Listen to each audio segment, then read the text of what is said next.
Waheguru Ji Ka Khalsa, Waheguru Ji Ki Fateh. Just wanted to make a short video to share some thoughts about a book that we've been reading called Chanakya Neeti, which we got from the Turiya bookstore, and it's a really great book. I highly recommend it. There's a lot of lessons to be learned which you can apply to your own life, but a lot of lessons which are relevant from a GurMat perspective as well. I read it a short while ago, and there's one line in there as well, there's one part of it which has always stuck with me, and Chanakya says that there's no sin in dealing with people in a quid pro quo manner. Deal out gratefulness to the grateful, violence to the violent one, and evil to evil character. I think this is a very relevant principle, most importantly from a GurMat perspective. So for me, the lesson there is it's about not having a passive attitude in your interactions with people, not allowing yourself to be walked over, not allowing yourself to be taken advantage of, making sure you do the right thing, have the right response to people. For example, when you think about your Sangat and your family, you should always make sure you go the extra mile for them. You reciprocate what they do for you, what they give to you.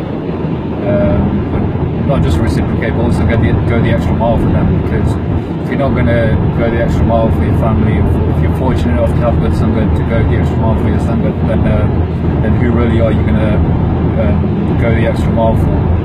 So I think the principle is quite relevant from that perspective.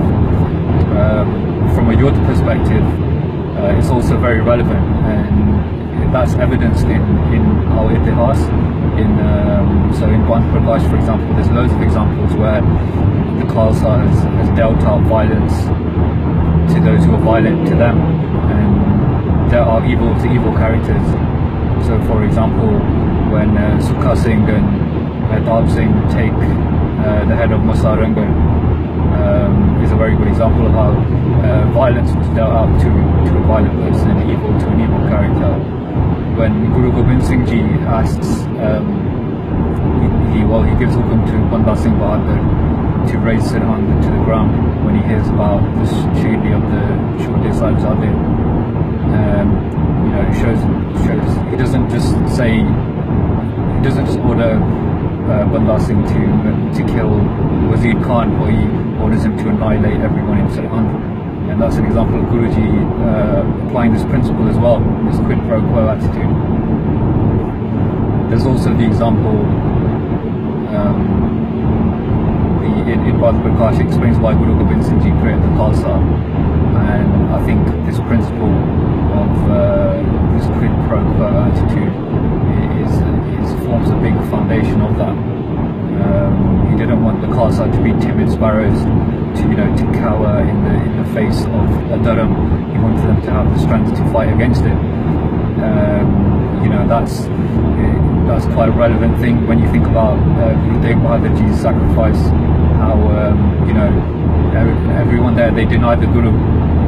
No one stepped forward. No one fought for him. No one defended him.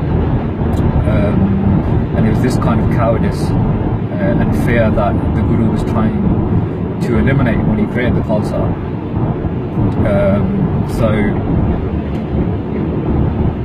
So yeah, I mean, I think it's a good example of how the principle from Chanakya is applicable from a GurMat perspective. It's very much applicable in Khalsa Mat, in GurMat, and in our ithihaas. And how is this relevant today? I certainly think it's relevant. It goes back to my earlier point about family and Sangat,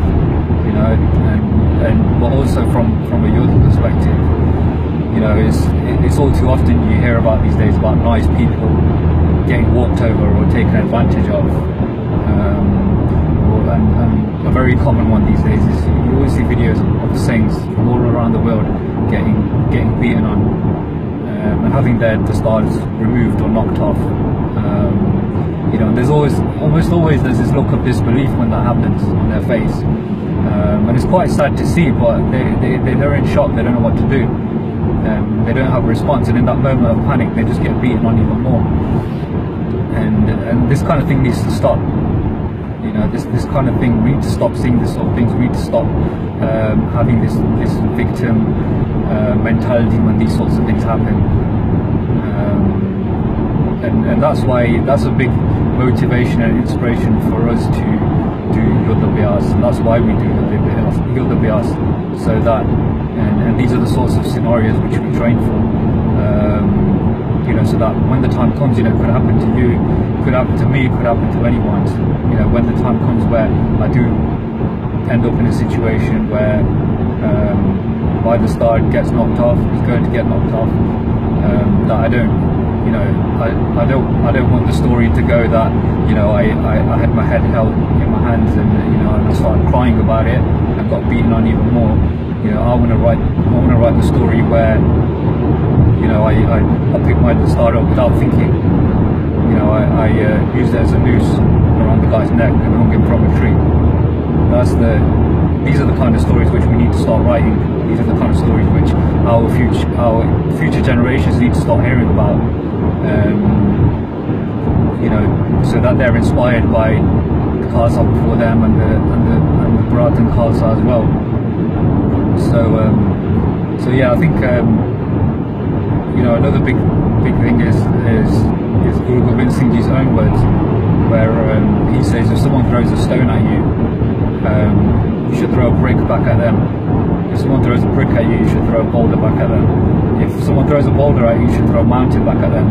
So Guruji takes this principle of Chanakya and he kicks it up another level. You know, he takes it even further, and he says, you know, if someone's doing violence to you, if someone's beating on you, you know, you give it back to them twice as hard. You know, never mind the concept of reciprocation. You know, an equal reaction. He says go the extra mile. He says give it back even harder than you get it.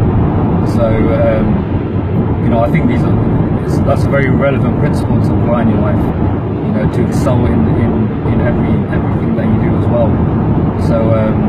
So yeah, those are just a few thoughts that we wanted to share. Hopefully it encourages you to get yourselves a copy of Chankya Neeti, because there's a lot to learn from it, not just from a Yoda perspective, but in terms of spirituality, strategies for life, for economically speaking, in terms of your family life, in terms of spirituality. There's a lot to be learned from it, and a lot to be applied from GurMat perspective as well. And also get yourselves a copy of Panth Prakaash as well. It's so important to read to read about the puratan Khalsa. And there's many deep lessons to be learned about what the Khalsa is and what they should be, and therefore what you know, someone like me who's aspiring to be a Khalsa, lessons for me in terms of what I should be, the characteristics I should have. So yeah, those were just a few thoughts. Vaheguru Ji Ka Khalsa, Vaheguru Ji Ki Fateh.